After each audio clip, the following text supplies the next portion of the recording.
Hello everyone, इस video में आपका स्वागत है। एंशिएंट टेक्स्ट का ये पार्ट 3 है। अगर आपने पहले के 2 पार्ट नहीं देखे हैं तो प्लीज़ जा करके उन्हें पहले देख लीजिए। आइए यहाँ पे स्टार्ट करते हैं क्वेश्चन से। पहला क्वेश्चन आपको ये बोला जा रहा है, ये सिविल सर्विसेज का है। यहाँ पे ये आपको पूछा जा रहा है कि जो शुंग डायनेस्टी के फाउंडर थे, जिसने शुंग वंश की स्थापना की, उसके बेटे की लव स्टोरी को कौन सा प्राचीन पुस्तक दर्शाता है। पहला है स्वप्नवास वदता, मालविकाग्निमित्र, मेघदूत और रत्नावली। अब देखिए, अगर आपको पता है कि शुंग डायनेस्टी के फाउंडर कौन थे फाउंडर शुंग डायनेस्टी के?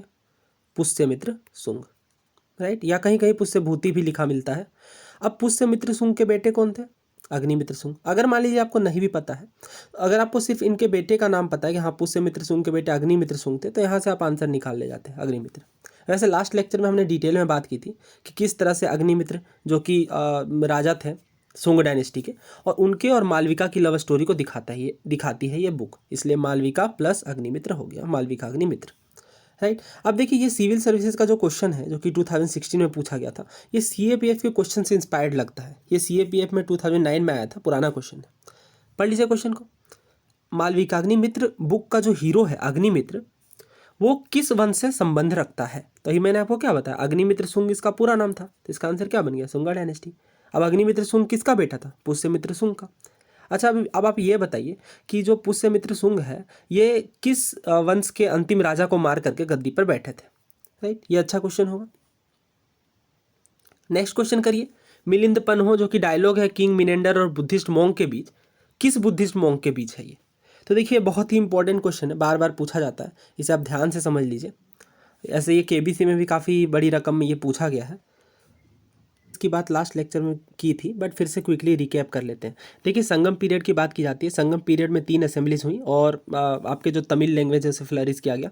पांड्यन किंग ने इन्हें पेट्रोनाइज किया और बहुत सारी फेमस बुक लिखी गई, जैसे एटुटोगाई हो गया। उसके बाद शिलापादिकरम और मणिमेखलाई पर तो हमने काफ़ी डिटेल में बात की है। आपको बताना है कि शिलापादिकरम और मणिमेखलाई के ऑथर कौन है और इस बुक की स्टोरी क्या है, थीम क्या है। और उसके बाद जो बुक है शिवग सिंदामणि, इस पर भी हमने बात की थी कि ये एक तिरुतक के देवार, जो कि जैन राजा थे, उन्होंने लिखा था। उसके बाद पतंजलि, जो कि ग्रामेरियन थे, उन्होंने संस्कृत बुक लिखी। कौन सी बुक? महाभाष्य। किन्होंने लिखी? पतंजलि ने, राइट। और ये क्या थी? एक सीक्वल थी, राइट। ये कमेंट्री थी किस बुक की? पाणिनि के अष्टाध्यायी की। पाणिनि के अष्टाध्यायी काफ़ी प्राचीन पुस्तक है और संस्कृत ग्रामर, सबसे फर्स्ट संस्कृत ग्रामर वर्ल्ड की मानी जाती है।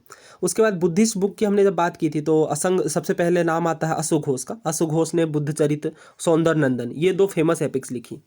और उसके बाद नागार्जुन, जिन्हें माध्यमिका फिलोसफी का जनक माना जाता है, ये काफ़ी डिटेल में आएगा आगे चल के। उसके बाद आर्यदेव की बात की थी हमने, और आर्यसुर, ये 2 भी बुद्धिस्ट मॉन्क्स थे। उसके बाद कुछ फॉरेनर बुक की भी हमने बात की, जैसे पेरिप्लस ऑफ एरिथियंस हो गया, टॉलमी की ज्योग्राफी हो गई। और जब सेक्युलर लिटरेचर की बात आती है, सबसे पहले नाम आता है कालिदास का। अभिज्ञान शाकुंतलम हो या मालविकाग्निमित्र, रघुवंशम, कुमार संभव, मेघदूतम और ऋतु संहार। इसमें से कुछ जो बुक की थीम है वो काफ़ी ज़्यादा इंपॉर्टेंट है, बार बार पूछी जाती है, तो ये आप ध्यान से समझिए। सबसे पहले अभिज्ञान शाकुंतलम किसकी स्टोरी पे है? नाम से ही याद रखने की कोशिश करिए। ये दुष्यंत, राजा दुष्यंत और शकुंतला की स्टोरी है, ये आपने सुनी होगी। और इसके बाद मालविकाग्निमित्र की जब बात की जाती है, तो मालविका प्लस अग्निमित्र, यहाँ से आप याद रख लीजिए कि जो मालविका है और उनकी ये स्टोरी है किसके साथ? अग्निमित्र के साथ। अग्निमित्र कौन है? पुष्यमित्र शुंग के बेटे हैं अग्निमित्र, जो कि विदिशा के राजा हैं। विदिशा आपको पता होगा, मध्य प्रदेश के अंदर है। उसके बाद रघुवंशम भगवान राम के विक्ट्रीज से रिलेटेड है। फिर कुमार संभव, मेघदूतम और ऋतु संहार भी सीजन्स से रिलेटेड है। उसके बाद बात की जाती है मृच्छकटिकम की। मृच्छकटिकम जो काफ़ी फेमस एपिक मानी जाती है, जिसे लिटिल क्ले कोर्ट कहते हैं, उसे शूद्रक ने लिखा है। अब इसकी स्टोरी क्या है, ध्यान से समझ लीजिए, क्योंकि ये भी एग्जाम में पूछा गया है, पूछा जाता है। चारुदत्ता और वसंत सेन, इन 2 लोगों की लव स्टोरी है। चारुदत्त कौन है? एक पुअर ब्राह्मण है, राइट। और इनकी लव स्टोरी वसंत सेन के साथ दिखाई गई है। वसंत सेन कौन है? फिर कल्चर्ड कर्टिसन है। ये 2 स्टोरी अभी डिटेल में बात करेंगे, अभी जब क्वेश्चन आएगा तब। उसके बाद देखिए, विशाखा दत्त की मुद्रा राक्षस किसकी स्टोरी है बताइए? विशाखा दत्त की जो मुद्रा राक्षस है, क्या किसी राक्षस की स्टोरी? नहीं, क्योंकि नाम में और ऑप्शंस में भी फर्स्ट में यही दे देते हैं। नहीं, मुद्रा राक्षस जो स्टोरी है वो दिखाती है कि किस तरह नंद वंश के अंतिम राजा धनानंद को हरा करके गद्दी पर आपके मौर्य वंश के राजा चंद्रगुप्त मौर्य विराजमान हुए। उसके बाद भास की जो बुक है स्वप्नवास वदता या वासवदतम, उसके बाद माघ ने जो बुक लिखी शिशुपाल वध और भट्टी काव्य, ये काफ़ी प्राचीन पुस्तकें हैं और काफ़ी फेमस है। अब आपको ये कमेंट बॉक्स में बताना है कि जो अमरकोश बुक है उसे किसने लिखा और ये किसके दरबारी नवरत्न में से एक थे। ठीक है, ये हमने लास्ट लेक्चर में बात भी की है, अगर आपने ध्यान से सुना होगा तो ये आपको याद होगा। अब आइए आगे बढ़ते हैं। सो फिर इस क्वेश्चन को करिए। पूछा गया था कि मिलिंद पन्हो जो है वो मिनेंडर और किसके बीच का डायलॉग है। तो देखिए ये काफ़ी प्राचीन बुक है, पाली भाषा में लिखी गई है। और मैं आपको एक और बात यहाँ पे बता दे रहा हूँ कि जितनी भी बुद्धिस्ट बुक है प्राचीन भारत के, वो जनरली पाली भाषा में ही लिखी गई हैं। अगर आप टाइम पीरियड बात करें, स्पेशली खास करके 5th सेंचुरी से पहले की, क्योंकि बाद में कुछ बुक संस्कृत में भी लिखी गई हैं, बट 90% बुक पे आप पाली मार्क कर सकते हो अगर वो प्राचीन बुक हुई तो देखिए मिनेंडर यानी मिनेंडर, इसके नाम को पहले समझते हैं। मिलिंद पन्हो, राइट। अब देखिए मिलिंद पन्हो, मिलिंद कौन है? मिलिंद का मतलब मिनेंडर है। मिनेंडर एक ग्रीक राजा थे और भारत और यूनानी शासक हो गए मिलिंद, और बौद्ध भिक्षु हो गए आपके नागसेन। इन दोनों के बीच अभी बातचीत चलती है बौद्ध धर्म से रिलेटेड, और इसी को संकलित कर लिया गया है और नाम दे दिया गया है मिलिंद पन्हो का। तो इसका फिर आंसर बन जाता है डेफिनेटली नागसेन। अब देखिए नागसेन बौद्ध भिक्षु थे, लेकिन नागार्जुन जो है वो आपके बुद्धिस्ट फिलोसोफर थे, और इन्होंने अपने शून्यवाद थ्योरी को जो कि नेक्स्ट लेक्चर में आएगा ये, जो कि क्योंकि ये काफ़ी इंपॉर्टेंट क्वेश्चन बनता है कि नागार्जुन ने किस फिलोसॉफी के जनक है। तो शून्यवाद फिलोसॉफी, जिसे आप माध्यिका फिलोसॉफी भी कहते हो, राइट, ये नागार्जुन है, जो कि इसका सही आंसर नहीं है, क्योंकि हमसे पूछा गया मिनेंडर और किस बौद्ध भिक्षु के बीच के डायलॉग्स को मिलिंद पन्हो में संकलित किया गया है। तो इसका आंसर है फिर ऑप्शन ए, नागसेन। नागभट्ट और कुमारिल भट्ट पे भी बात करेंगे, बट अभी फिर लेक्चर कंफ्यूजिंग थोड़ा हो जाएगा, इसलिए अभी इसे सिंपल रहने देते हैं। तो इसका आंसर है फिर ए, नागसेन। ये आपको हर हाल में ध्यान में रखना है, काफ़ी बार बार ये क्वेश्चन घुमा फिरा करके पूछा जाता है। सो अगर आपको इस तरह पूछा जाए कि मिलिंद पन्हो क्या है, ए संस्कृत नाटक, बी जैन वृत्तांत, सी पाली ग्रंथ, डी फारसी, तो आपको ध्यान में रखना पड़ेगा कि ये ना ही संस्कृत में है, ना ही ये जैन वृत्तांत है, बल्कि ये एक पाली भाषा में लिखा गया रिलीजियस स्क्रिप्चर है, राइट। सो फिर अब आगे बढ़ते हैं। नेक्स्ट क्वेश्चन देखिए, ये देखिए CSE 2022 का क्वेश्चन है इसी बार का। पूछा गया कौटिल्य के अर्थशास्त्र के बारे में कौन सा कथन सही है। ये one of the toughest question माना जाएगा। A person could be a slave as a result of a judicial punishment, यानी जुडिशियल पनिशमेंट देकर के किसी को स्लेव बनाया जा सकता है जुडिशियल पनिशमेंट के रूप में। दूसरा बोला गया अगर एक female slave bore her master a son, she was legally free. और तीसरा बोला गया अगर कोई सन है वो बॉर्न करता है फीमेल स्लेव के घर में और फादर किया जाता है मास्टर के द्वारा, तो सन को लीगल स्टेटस दिया जाएगा मास्टर के सन का। तो देखिए ये क्वेश्चन बहुत लोग थर्ड को गलत क्लेम कर रहे थे, लेकिन मैंने जहाँ तक देखा सोर्सेज वगैरह, तो इसका आंसर डी बनता है। और इसकी जो सोर्स है वो मैं आपको दिखा देता हूँ। असल में काफ़ी पुरानी बुक आती थी, बहुत पहले आती थी NCERT की, वहीं से मैंने लिया है। तो उसकी तो अभी बुक भी मिलना मुश्किल होती है, बट उसे मैंने यहाँ पे लिख दिया है कि by voluntary selling himself by being captured in war और as a result of judicial punishment, slavery को रिकॉग्नाइज किया था इंस्टीट्यूशन के रूप में, और लीगल रिलेशनशिप ये माना जाता था किसके बीच, मास्टर और स्लेव के बीच। अब ये बोला गया एग्जाम्पल के रूप में कि अगर एक फीमेल स्लेव है, बोर करती है मास्टर को son, not only she was legally free but the child was entitle to the legal status of the son of master. कहने का मतलब ये है कि अगर जो मालिक है और जो उसकी दासी है, फीमेल स्लेव है, उनके बीच अगर कोई बच्चा होता है तो फिर वो क्या होगा, लीगली फ्री हो जाएगी, राइट। ये बात की जा रही है। और मेगास्थनीज के बारे में बोला गया कि मेगास्थनी हो सकता है सोशल स्ट्रेटिफिकेशन के बीच कन्फ्यूज हो, राइट। बट फिर इसका आंसर तो डी ही बन। देखिए तो आपको ये बोला जा रहा है कि जो नचिकेता और यम के बीच का डायलॉग है वो किस में मेंशन है। तो इसका सही आंसर है कठोपनिषद। देखिए उपनिषद की जब बात आती है तो बहुत सारे उपनिषद के इंपॉर्टेंट वर्सेस आपको हल्के फुल्के पता होने चाहिए।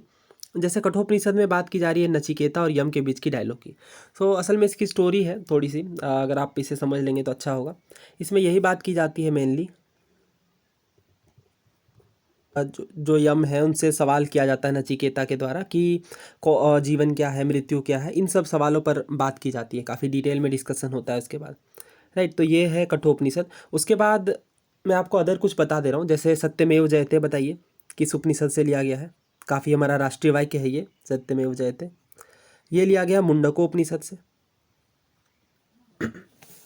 अब सत्यमेव जयते की बात हो गई, अब आगे देखिए और कौन कौन से उपनिषद हैं। जैसे उठो जागो और तब तक ना रुको, जो कि काफ़ी फेमस स्वामी विवेकानंद के द्वारा कोटेशन है, वो किस उपनिषद से लिया गया। तो उसका आंसर भी वही है, कठोपनिषद से ही ये लाइन ली गई है, rise awake and stop not till the goal is reached. अब उसके बाद ये बताइए कि अतिथि देवो भव जो है वो किस उपनिषद से लिया गया। ये भी काफ़ी अच्छा क्वेश्चन है अपने आप में। यहाँ ऑप्शंस में नहीं है वो, तैतरेय उपनिषद। अब आपको कमेंट बॉक्स में ये बताना है, जो कि इंडियन नेवी का मोटो है नभो स्पर्श दीपम, ये किस धार्मिक ग्रंथ से लिया गया है। आइए अब आगे बढ़ते हैं। नेक्स्ट क्वेश्चन देखिए, कौटिल्य के अर्थशास्त्र पे सवाल पूछा गया है कि ये जो बुक है वो किससे रिलेटेड है। तो ऐसा नहीं है कि ये सिर्फ स्टेट क्राफ्ट से है, ये डेफिनेटली राज्य के संबंध से तो है ही, इसके अलावा इकोनॉमिक रिलेशन, फॉरेन पॉलिसी या धन संचय, इन सभी, क्योंकि अर्थ का मतलब ही संस्कृत में धन होता है, तो ये इन सभी टॉपिक से रिलेटेड है। तो इसका आंसर फिर बन जाता है ऑप्शन ई। नेक्स्ट क्वेश्चन देखिए, मृच्छकटिकम जो बुक है जो कि शूद्रक के द्वारा लिखी गई है, इसकी स्टोरी क्या है, ये यूपीएससी का पूछा है। अभी मैंने ये आपको बताया, अगर आपको ध्यान हो तो, कि ये लव अफेयर है rich merchant with a daughter of a courtesan. Yes, ये सही है, ना कि इसका answer option D. Option D में तो गुप्ता किंग की बात की गई है, बट ये मैंने आपको क्या बताया था स्टार्टिंग के सबसे फर्स्ट वाले लेक्चर में, कि जो शूद्रक की जो बुक है वो कालिदास से भी काफ़ी पहले की मानी जाती है, यानी गुप्ता पीरियड से ये पहले की स्टोरी है। तो इस तरह से फिर आप इसका आंसर ए मार्क करते हैं। एक्चुअल स्टोरी देख लेते हैं, थोड़ी करवा देता हूँ, कि जो शूद्रक की स्टोरी है मृच्छकटिकम, ये किसके बीच की लव स्टोरी है, पुअर ब्राह्मण चारुदत्त और wealthy beautiful and cultured courtesan Vasant Sen, right. So बस यही था इसमें। आपको उन दोनों के नाम भी बता दिए, ठीक है, कर्टिसन और रिच मर्चेंट के। नेक्स्ट क्वेश्चन देखिए, बोला गया है कि जो मॉडर्न सोसाइटी का डिवीज़न है 7th क्लास में वो किसके द्वारा है। अब देखिए ये क्वेश्चन मैंने क्यों लिया, ये तो बुक से रिलेटेड नहीं है, इसलिए लिया क्योंकि जो डिवीज़न वाली बात है इस पर 2 ही क्वेश्चन बस बने थे, तो इसे मैं यहाँ पे ही कवर कर लूँगा। सो देखिए 2 बार ये क्लासिफिकेशन आपको ध्यान में रखनी है। पहली तो ये हुआ, उसमें 7 क्लासेस डिवाइड किए गए इंडियन सोसाइटी में, और उसके बाद एक और क्लासिफिकेशन जो कौटिल्य के द्वारा किया गया अपनी अर्थशास्त्र में, उसमें 15 क्लासेस में क्लासीफाई किया गया। तो ये दोनों ही बात आप ध्यान में रख लीजिए, नोट डाउन कर लीजिए अगर आप स्टेट पीएससी को प्रिपेयर कर रहे हैं तो। नेक्स्ट क्वेश्चन देखिए, ये भी सीएससी का है, बट ये आप कर लेंगे मैं उम्मीद करता हूँ ऐसी। मृच्छकटिकम किसने लिखा, शूद्रक ने, अभी हमने देखा इसे। बुद्ध चरित्र वसुबंधु ने लिखा क्या, नहीं। बुद्ध चरित्र किसने लिखा है, अशोक घोष। फर्स्ट लेक्चर से ही हम इसका बार बार इस पर बात कर रहे हैं, तो सेकंड वाला गलत हो जाता, तो हमारे पास 2 ऑप्शन बचते, 1, 3 और 4, और फिर 1 और 4। मुद्रा राक्षस क्या विशाखा दत्त ने लिखा है, बिल्कुल सही बात है, तो ऑप्शन बी सही है। फिर हर्षचरित तो बाण भट्ट ने लिखा ही है। नेक्स्ट क्वेश्चन देखिए, अमर सीमा, अमर सीमा किसका नाम है। फर्स्ट लेक्चर से ही हम ये बात कर रहे हैं कि अमर कोश जो लेक्सिकन है, संस्कृत लेक्सिकन, उसे अमर सिम्हा ने कंपाइल किया था। अच्छा, यहीं पे मिल गया ये फेमस लेक्सिकोग्राफर। लेक्सिकन का मतलब डिक्शनरी होता है, लेक्सिकोग्राफर का मतलब जो सारे वर्ड्स को एक लैंग्वेज के एक जगह पे कंपाइल करते हैं। तो ये यस, प्राचीन भारत के ये लेक्सिकोग्राफर थे। किंग वगैरह नहीं थे, ना ही इन्होंने कुछ पोएट वगैरह हैं ये, बस हाँ पोएट ही आप बोल सकते हैं क्योंकि लेक्सिकन को कंपाइल किए हैं तो। बट ये कौटिल्य के अर्थशास्त्र के टाइम पे मेंशन नहीं किया गया इसे, ये एंशियंट इंडिया के लेक्सिकोग्राफर है। सबसे जो करेक्ट वर्ड बनता है वो लेक्सिकोग्राफर है। ये क्वेश्चन देखिए, थोड़ा यूनिक क्वेश्चन है ये। बोला गया है which one of the following text of ancient India allows divorce to a wife deserted by husband, यानी कौन सा जो टेक्स्ट है भारतीय इतिहास का, भारतीय प्राचीन भारत का, जो एलो करता है divorce to a wife deserted by her husband.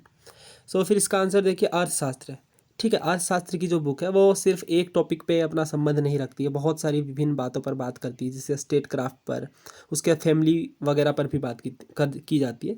तो इसका फिर आंसर है ऑप्शन डी, अर्थशास्त्र। अब ये क्वेश्चन करिए, अर्थशास्त्र की बुक मेनली किस पे फोकस करती है, स्टेट क्राफ्ट पर। अभी हमने क्या बात की, इकोनॉमी कल्चर से सबसे ज़्यादा जो बात करती है वो स्टेट क्राफ्ट पर है, किस तरह से राज्य को चलाना चाहिए, इन सब बातों पर, ठीक है। स्टेट क्राफ्ट का मतलब होता है शासन कला, किस तरह से राजपाट चलाना चाहिए, उन बातों पर। क्यों, क्योंकि अर्थशास्त्र जो मेनली लिखा गया, जैसे अर्थशास्त्र लिखा गया है उनके द्वारा जो ये मेन मोटिव था कि किस तरह से जो चंद्रगुप्त मौर्य है उनके द्वारा राजगद्दी चलाई जानी चाहिए, ठीक है। तो इसका फिर आंसर बनता है ऑप्शन सी। सो काफ़ी सारे क्वेश्चन हमारे पास और भी हैं, तो बस लेकिन इस वीडियो में इतना ही रखते हैं, बाकी के क्वेश्चन नेक्स्ट वीडियो में करेंगे।